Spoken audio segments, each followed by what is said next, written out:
আজকের এই ভিডিওটা বেসিক্যালি সেই রকম ভিডিও না যেরকমটা সবাই চায়, মানে ভিক্টোরি টাইপের ভিডিও, অ্যাগ্রেসিভ খেলার ভিডিও তা না। আজকের এই ভিডিওটা ফুল পাগলাটে টাইপের, মানে আমাদের টিমও পাগলাটে, অ্যানিমে টিমও পাগলাটে। কিছুর জন্য এসে দেখুন, আমি ডাইরেক্ট নিয়ে খেলছি কোন জায়গায়, এক্সপ্লেন ম্যাপের দিকে খেয়াল করলে দেখবেন আমি এক্সপ্লেন খেলছি। এক্সপ্লেনে হানাবি কী করে এ দেখুন, আমি ওকে মারবো কি সাথে সাথে এসে সব আমাকে একবারে ট্যাও ট্যাঁড়াও। যাই হোক, আবার দেখে যাওয়ার চেষ্টা করি। ভাই সত্যি কথা বলতে পাগলাটে টিম বলবো না কেন, দেখেন আর্গুস হলো ফাইটার খেলতেছে ম্যাচ হিসেবে মিড লেনে। আমাদের টিমে রোম রোম বেসিক্যালি ট্যাঙ্ক নেয়, সেখানে আমাদের টিম আমি রিকোয়েস্ট করার পরেও সে পিক করছে কোন হিরো, মিয়া, যেটা কি না বলা হয় হানাবির থেকেও ডার্ক সিস্টেম টাইপের হিরো। আর আমাদের প্রায় সব হিরো জাংলার বলেন, রোম, তারপরে তিনটা হিরোই গোল্ড লেনে যা বসে রয়েছে। আমি এক্স লেনে একা মার খাচ্ছি, আর মিড লেনে দেখতে পাচ্ছেন কেবল হয়তো গেছে দুটো হিরো। মিড লেনে ভাই মানে ফুল পাগলা টাইপের একটা খেলা হয়েছে। আমি যে মানে গেমের ভিতর যদি অপশন থাকতো পিড়ানোর থাপড়ানো, আমি নিজেদের টিমমেটদের একবার পিড়া তক্ত বানাতাম। রাগ ধরবে না কার সেটা বলেন ভাই। একটা কথা কি জানেন, সবাই হয়তো এটা জানার কথা, যারা এমএলবি খেলেন ভালো বোঝেন, সবাই এটা জানার কথা যে মার্কসম্যানদের হেলথ কম হলেও ওদের কিন্তু ফিজিক্যাল অ্যাটাক খুব হয়। ওরা কিন্তু খুব সহজে অনায়াসেই টিম ফাইটে, অথবা ওদের যেটা হচ্ছে সবচেয়ে বড় অ্যাবিলিটি সেটা হলো ওরা দূর থেকে কিন্তু ফাইট নিতে পারে, ওরা দূর থেকে অ্যাটাক করতে পারে, ড্যামেজ দিতে পারে। সো সেই ক্ষেত্রে আমার মানে ফাইটার যেটা বিশেষ করে বলেন ডায়রথ বলেন, ইয়েন বলেন, তারপরে আছে হচ্ছে যাই যত ফাইটার আছে ওরা কাছে গিয়ে তারপরে মারে। কিন্তু এখানে দেখতে পাচ্ছেন হানাবির মতো যারা মার্কসম্যান আছে তারা দেখেন আমি কত দূর আছে ওর থেকে। আর হানাবির আরেকটা প্রবলেম হলো, ও যদি হচ্ছে এই ধরেন মিনিয়ন্সদের উপরেও যদি অ্যাটাক করে, সে অ্যাটাকও আমার গায়ে এসে লাগবে।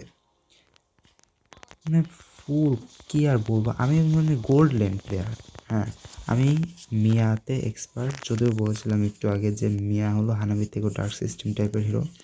তারপরেও আমি মিয়াতে এত ভালো এক্সপার্ট যে আমি 1 vs 4 পর্যন্ত করছি সোলো কিল, কোনো রকম হেল্প ছাড়া 1 vs 4 মিয়া দিয়ে।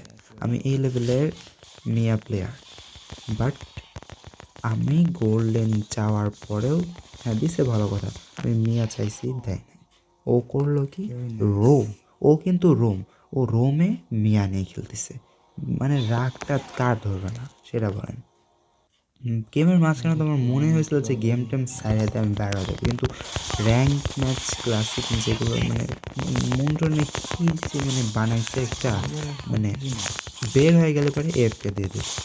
আবার যদি আমি খেলি হারলে পরে লেভেল কমায় দিবে। সব মানে বলার মতো আর কোনো ভাষা নাই। এ দেখেন এখন এসে আমি ফিড অলরেডি দিয়ে দিছি, এখন এসে ওরা আমার মুখ দেখে আসতেছে সব মার্কসম্যান ফাইটার সব এনে এসে হাসি। তো ওদেরটা আমি এখন কী করবো? এ দেখেন আলফা আসছে, এখন দেখেন সব চলে আসছে এটা, আমি আবার মরে গেল।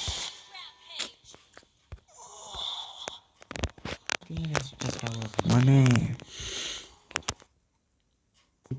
কুত্তা দৌড় পাড়াইছে। এই দেখেন এত করে মিলে যদি আমাকে ধরে তাহলে আমি কেমনে টেকবো? বারবার স্টার্ট করতে হয়েছে আমার।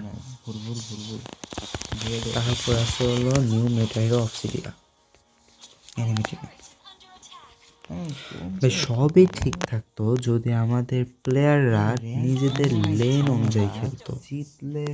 কেউ নিজেদের লেনে নেয়, আমাদের জাংলিং করে, জাংলার সরাসরি ফাইটে গেছে।